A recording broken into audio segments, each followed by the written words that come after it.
So I'll discuss several aspects of magnetic and dominant gamma-ray burst flows.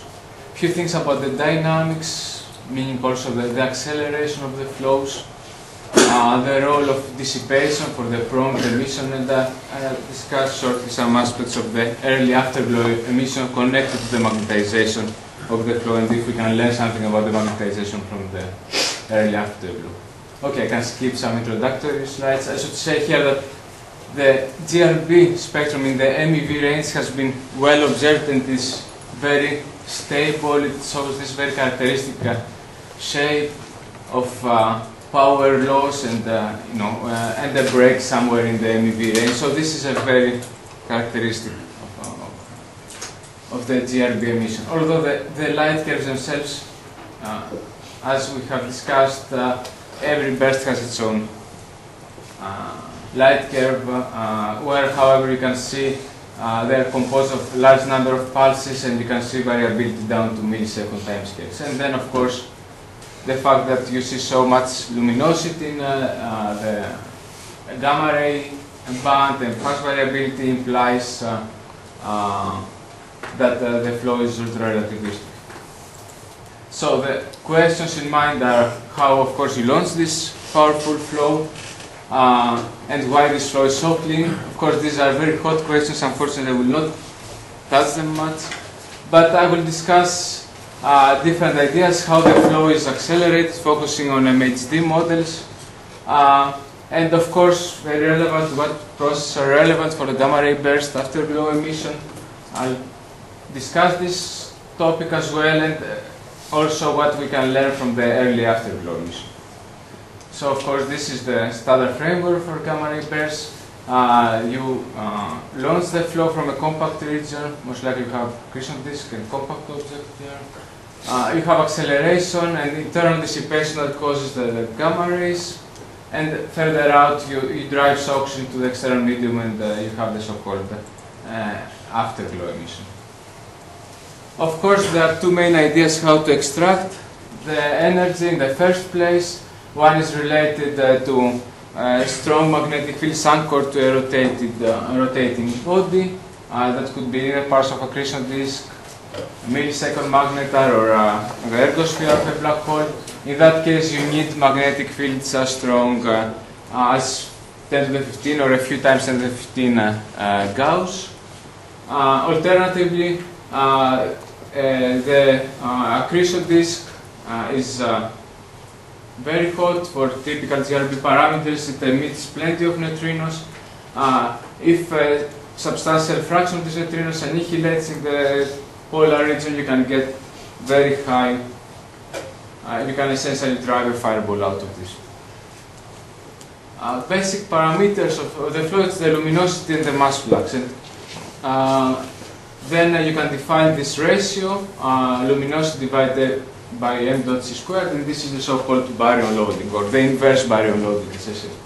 Of course, you need this to be very high if you hope to accelerate the flow to high bulk Lorentz factor, and the efficient acceleration would give you finally a saturation Lorentz factor of the order of this ratio. So in what I will call fireball model, you have initially your energy in thermal form, and you have thermal acceleration, pointing flux dominated flows. Most of the energy is initially in the magnetic field, and you are discussing about MHD acceleration.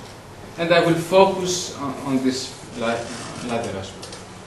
So, depending on the geometry of the magnetic field, one can think of two quite different situations. In one case, you can think of a rotating dipole, where the axis of rotation is the same as the axis of the dipole, and one ends up launching a flow with a nice large-scale magnetic field. In the other extreme, one can think the axis of rotation to be perpendicular to the axis of the dipole, and this is more the so-called striped wind that has been used in the pulsar, in the context of pulsars. In this situation, actually the flow contains tangled magnetic field, or magnetic field that changes polarity on a short scale of the order of the light cylinder. Of course, in this picture you can have either internal shocks or magnetic dissipation to power the gamma ray burst. I would say for MHD models, and if you are not very efficient converting the magnetic energy into kinetic, internal shocks are likely not going to be so efficient. Also, Anatoly has presented to us with theoretical evidence that one does not expect efficient particle acceleration once you have strong magnetic fields. And in most of the MHD models, actually you expect strong toroidal fields at large distance, which is exactly the wrong magnetic field configuration to accelerate particles in these shocks. They are essentially superluminal shocks. On the other hand, magnetic dissipation can be a promising way to extract part of the magnetic energy and power the prompt emission. This is probably more easily realized in a configuration where you have these small-scale field reversals. Discussing shortly about axisymmetric models for gamma ray bursts, recently we have made much progress in the numerical RMHD front. Sergei has discussed in this program extensively his recent results, where one starts with a flow which is highly magnetized with a baryon load with theta parameter of several hundred, and has shown that under some conditions one can get efficient acceleration and converting rather large fraction of the magnetic energy into kinetic, but not all of it. This acceleration particularly takes place when the flow has a collimating shape, so you can get rather efficient conversion at the expense that you are dealing with very narrow jets with theta with opening angle of the order of 1 over gamma, where gamma is the bulk Lorentz factor. So this is rather constraining for gamma ray burst applications, where the bulk Lorentz factor is in the hundreds, so you are dealing with very small opening angles of the jet. Of course, there is still the question if there are 3D instabilities developing in these flows. So here I also saw these results from Sergei's paper, where it starts with high sigma. It's the pointing to kinetic flux ratio in the flow, or is it Michael's magnetization in this? Okay, it's local. Okay, so it's essentially, it's sigma is the pointing to kinetic flux ratio. You get efficient acceleration, which also corresponds to decrease in the magnetization of the flow. But you can see in these models, despite the fact that you have efficient acceleration, you end up with magnetization of order of unity at large distance from the central engine.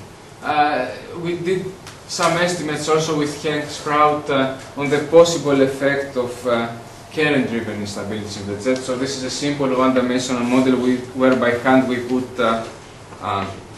dissipation of magnetic energy as one would expect from linear stability analysis of current King instabilities in a jet. So assuming that dissipation proceeds on the Alfvén crossing time perpendicular to the jet.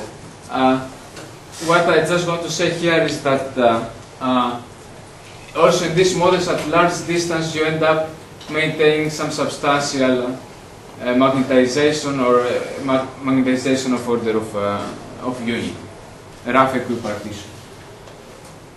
Although this is more model dependent, obviously. Now in the non-axisymmetric case, where you have the magnetic field changing polarity on a rather small scale, there is another possibility, the possibility of reconnection of the magnetic field, dissipation of magnetic energy, and actually it can be shown that, at least in simple one-dimensional models, this dissipation serves both to accelerate the flow and heat the flow. So part of the energy goes into acceleration and approximately half of the energy goes as internal heating of the flow. Of course, if you heat the flow at high optical depths, you use this energy to accelerate, to bulk, to adiabatic acceleration through thermal forces. On the other hand, if the dissipation takes place in optically thin conditions, this energy is available to be radiated away. Now, this model, so-called reconnection model, as I said, it's borrowed from the from pulsar models, makes a prediction on how the flow is accelerated, what is the magnetic field as a function of radius, that's a basic ingredient of the model, and what is even more important is that it predicts the rate at which energy is dissipated as a function of radius. So all these are important if one wants to make a calculation to see what kind of spectrum you can get out of this model. Here I show two characteristic radii. One is the photospheric radius, and here is the so-called saturation radius. So dissipation proceeds in all this range of distances from the central edging for these parameters that we will discuss later of the model, and then it essentially saturates. You have dissipated all the magnetic energy available to be reconnected. This assumes the reconnection rate of order alpha speed? So the reconnection here proceeds with a fraction epsilon of the speed of light, and epsilon is typically taken to be 0.1. So it's sub-relativistic reconnection, more or less with what Lyubarski found in his model for relativistic reconnection, but it's quite open issue how fast relativistic reconnection proceeds. Okay, so just to put a slide for the prompt emission. One, of course, we have heard already some nice talks about internal shocks. There the idea, of course, is that you dissipate the relative kinetic energy of the colliding shells. In the magnetic dissipation picture that I will discuss, every ejection event contains the magnetic energy that's going to release. So reconnection just leads to the prompt emission. So every ejection event from the central edging corresponds to a spike in the GRB light curve. In the internal shock picture, every pair of cells that collides produces a spike in the gamma ray burst light curve. Of course, one can even think of situations where you have relativistic motions within the ejecta, for example from relativistic turbulence, or a reconnection where you induces fast motions within the ejecta, and then the story can get more complicated. Then the variability that you see does not have to reflect the variability of the central edging, but instabilities that take place within your flow. In this respect, I want to say that maybe there is some interesting connection to the very fast TV variability observed in blazars, where the variability time scale is much shorter than the light crossing time of the black hole of RG. And this could imply that you are really, in that case, looking at small blobs that have moved relativistically in the jet, within the jet, I should say. But for the rest of the talk, I will stick to this picture where the magnetic energy that is released, or let's say the emitter, is isotropic in the comoving frame of the flow. So I will not consider further this picture here. So, as I said, the dissipation in this model is gradual, takes place over several decades in radius. And so if you want to calculate emission, should essentially integrate all these contributions. So the basic assumptions that enter in this calculation is that the fraction f of the dissipated energy goes and heats up the electrons. So this is somehow equivalent to the epsilon E that one uses in the internal shocks. But here we're dealing with a slow heating picture that has been discussed by several authors, where the energy is dissipated and heats up all the particles in the flow on a dynamical time scale. Furthermore, in the gradual dissipation, you have dissipation that takes place over large range of distances from the central edge. So, in that case, the spectrum, as I said, that you get out comes from the integration of all the contributions. And as as I've shown to you, if you have dissipation at a specific distance, then the spectrum depends a lot on the optical depth where you have the dissipation. While in this picture here, you really have a more stable spectrum that comes out, and actually has several promising properties that I will discuss. It has a break in the MEV range, a flat high energy emission with GeV cutoff, and potentially powerful optical and UV emission. So it makes some rather robust predictions on how the spectrum looks, not only in the observed, on the typically observed MEV range, but from optical throughout to the GeV. And the efficiency is reasonably high, from a few percent up to 50% for this range of baryon loadings from 100 to 1,500, which is not, it's quite relevant, I believe, for gamma ray burst flows. Some just fast comments for the radiative transfer. It has been done with analytical estimates and Monte Carlo Comptonization code. Deep in the flow, radiation particles are in thermal equilibrium. The magnetic energy that you release there thermalizes efficiently. At some point, still below the Thomson photosphere, the radiation, the electrons drop out of equilibrium. The electron temperature there is determined by the balance of heating on one hand directly through magnetic dissipation, cooling because of inverse Compton scattering, the photons that you carry with you in the flow.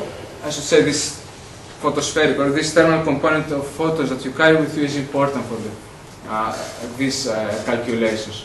And further out, the electron temperature increases. So I here show how the spectrum changes as function of optical depth. So deep in the flow, you see that you have a quasi-thermal spectrum, which, however, while these photons pass through the warm photosphere, they start building a high energy tail, and this is essentially what, as I was discussing, it's this unsaturated, repeated inverse Compton scattering in mildly relativistic electrons. I should say in this slow heating picture, one deals in general with mildly relativistic particles and not with ultra-relativistic random motions of the particles that one typically deals with in internal shocks. And in this optical depth of 0.1, one can see that one already built some synchrotron component here. Now, at the outer boundary of the calculation, where the magnetic dissipation has stopped, one ends out with this kind of spectrum. The synchrotron component has become stronger, so the high energy tail, and there is a cutoff. Essentially, this corresponds to the electron temperature at the outer boundary times the Barclay-Lorentz factor of the flow. So that's the maximum the photons can gain from an inverse Compton scattering. And here, so collection of spectra for different baryon loadings. And one can see that this component here, the MEV component, is quite stable. It's essentially, as I said, the so-called photospheric component. The break is quite stable, rather weakly, depending on the parameters in the MEV range. And however, depending on the baryon loading, the synchrotron component and the high energy tail becomes progressively more powerful for very clean flows, where you have essentially much dissipation in the optically thin parts of the flow. And yeah, this is a typically observed part of the spectrum, and one can see quite nicely some broken power law spectrum. Now, of course, we have many more observations. We can look at the prompt optical. If we're lucky and the X-ray telescope turns fast enough, we can see even in the softer X-rays the prompt emission. And now we have Fermi that can, with LAT, can show us this high part of the spectrum. So, how much? 5 minutes, okay. Should hurry up a bit. Here is a comparison in the case of a spectrum where prompt optical emission was observed, and it seemed to follow the gamma ray emission. And that's 2 epochs, before a major flare and the peak of a flare. And it seems to give a rather nice description of the spectrum. I haven't gone to detail fit of the naked GRB. as far as I can see, can describe the high energy optical emission for a rather high, for a rather clean flow, for eta of a few thousand, which enhances the synchrotron component. As I said, there is an extra, this is extra component, the synchrotron component that appears in the UV and softer bands. For the burst that was observed with LAT last September, it appears that there is a problem. Essentially, it has to do with the cutoff here. Let's see. Here, for example, the power law components has a cutoff at the GeV range, while this burst seemed to extend up to tens of GeV. I have to explore more in detail high eta models to see if this tail can be extended further. On the other hand, I should say that this model predicts that there is no additional component here. So in this model, you don't expect another inverse Compton bump. This is essentially already an inverse Compton component. So far with LAT, we don't have evidence, as far as I know, that there is another external inverse Compton component. Of course, it's possible that we haven't just observed it yet. Okay, going very fast to the afterglow, to the early afterglow, we can learn something about the magnetization of the flow from the early afterglow, where the shell interacts with the external medium. At the late afterglow, the energies, the shocked external medium, you cannot tell something about how strong was the magnetic field in the ejecta. However, in the early phase, where you have a reverse shock crossing the ejecta, you can tell something about the magnetization. So you can model, you can put one more parameter to the afterglow modeling, which is the sigma, the magnetization of the ejecta at this large distance from the central edging. While in the case of non-magnetized ejecta, more or less the dynamics are well understood, we have a reverse shock and the forward shock.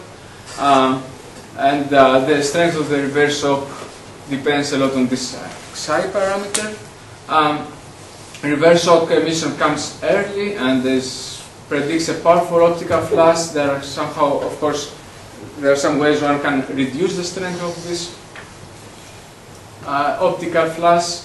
And I should say, from observation point of view, there are just a few cases where we see clear evidence for optical flashes associated with reverse shocks. So, and for example, from robotic telescope follow-ups, we have all these upper limits in the early optical at just tens of seconds after the burst, which go down to 17th magnitude, and you don't see anything there, or on average 16th magnitude. So, the point here I want to make is that the magnetized ejecta, the initial deceleration from magnetized ejecta has been explored less. There have been analytical approaches estimating, for example, solving for the shock conditions, and they have led to somewhere contradicting or conflicting results. There have been some claims in the literature, and what we did is to do a relativistic MHD simulation, trying to explore really what happens in the deceleration of the ejecta. So here we prepared the shell, not magnetized, to collide with the external medium, and these simulations are done with Peter Mimica and Miguel Angel Aloy. And here we collide the magnetized shell with the same total energy and magnetization of unity with the external medium. And let's see if I can make it run. In this case, you can see the standard forward reverse shock structure. Here is the contact discontinuity. Okay, and here is the reverse shock propagating in the forward shock. And in the case of sigma 1, you can see that you have a rarefaction initially that steepens in the back into a reverse shock, which is in general quite weaker from what you get in the sigma 0 case. Then you have rarefaction. These are numerical artifacts here. And then the rarefaction propagates all the way to the forward shock, and after a long evolution you end up with the Blandford-McKee similar solution. So the two solutions are identical. All the energy has been transferred to the shocked external medium, as one would expect. And we have estimated some bolometric so-called light curves from the energy that is dissipated in the shocks. Here is as function of observer time. So here is so-called forward shock bolometric light curve for sigma 1 and for sigma zero. They differ a bit in the initial stages of the deceleration, but they fast converge to identical solution. Here I give also plot the reverse shock, essentially emission or bolometric luminosity. Here I give only the sigma 0 curve because the sigma 1 was very weakly, hardly detected, it was somewhere in the percent level with respect to this one here. For this parameter of psi, the reverse shock emission is still a factor of dissipation, I should say, is still a factor 10 below the one you get for sigma 0. So even a magnetization of order of unity leads to quite substantial decrease of the amount of energy that is dissipated in the reverse shock. Although we still need to do more work to calculate really light curves, make some additional assumptions about particle acceleration, calculate light curves. So, am I running out of time? Okay, so this is the summary that if the magnetic fields are powerful enough to the central edge, and this means 10 to the 15 Gauss or a few times 10 to the 15 Gauss, then you can launch a Poynting flux dominated flow. And magnetic dissipation actually can be quite useful, not only to accelerate, so MHD mechanisms are quite efficient not only to accelerate the flow but also to power the emission. Since you have much energy in magnetic form, you can use it also to power the prompt emission.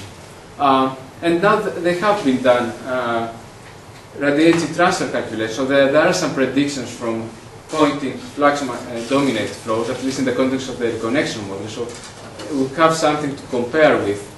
And if magnetization remains high at of the order of unity or higher at the afterglow stages, this leads to substantial decrease of the dissipation in the reverse shock. This could potentially explain the lack of optical flash in the early afterglow.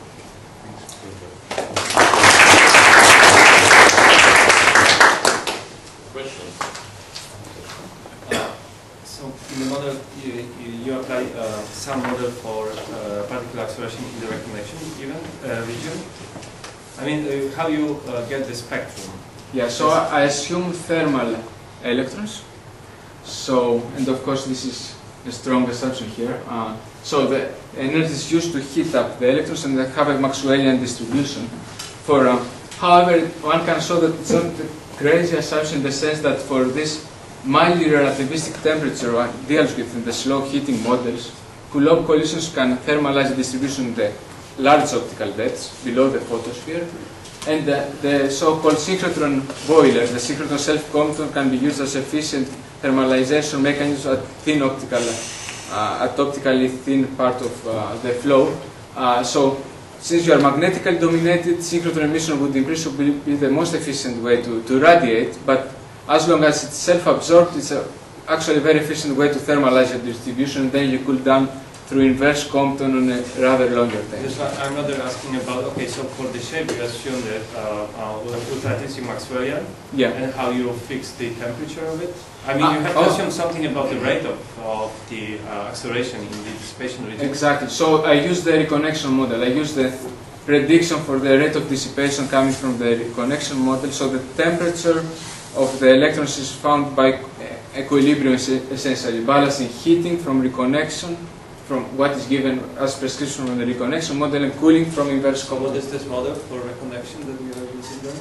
So maybe I missed just this. No, I didn't have time to go into details, you're right. I mean, it's essentially assuming that the magnetic field reconnect on a fraction epsilon of so you advect magnetic fields into the reconnection center with a fraction epsilon of the speed of light, which is this 0.1 pi that I mentioned. So in this picture, essentially you dissipate magnetic energy, you steepen the magnetic pressure gradient. This leads to acceleration, bulk acceleration of the flow, but at the same time there is an amount of energy that is ejected internally in the flow and heats up the material. And this model is from by? The model is from or is by somebody? Yeah, it's a long, it has longer story. Yeah, maybe you can ask the reference later. It was developed by Koronita and Lubarsky and Kirk in the so it's the standard for pulsars. Okay. For pulsars. Okay. That's what I wrote. I borrowed it. it's borrowed from pulsar GRP context. So you mentioned that you can explain the variability, but it seems that in a picture like these you get very continuous dissipation, so that it would be difficult to get light curves where you come down from high peaks down to zero and back. Okay, so in this picture, the dissipation is continuous, and but on the other hand, this moves with a relativistic speed towards you. So you essentially, if a radius of dissipation is r, you can see variability down to r over gamma squared coming to you. And maybe it's more useful to see it in this sense, to see here how the spectrum forms as function of distance or optical depth. So the MEV part of the spectrum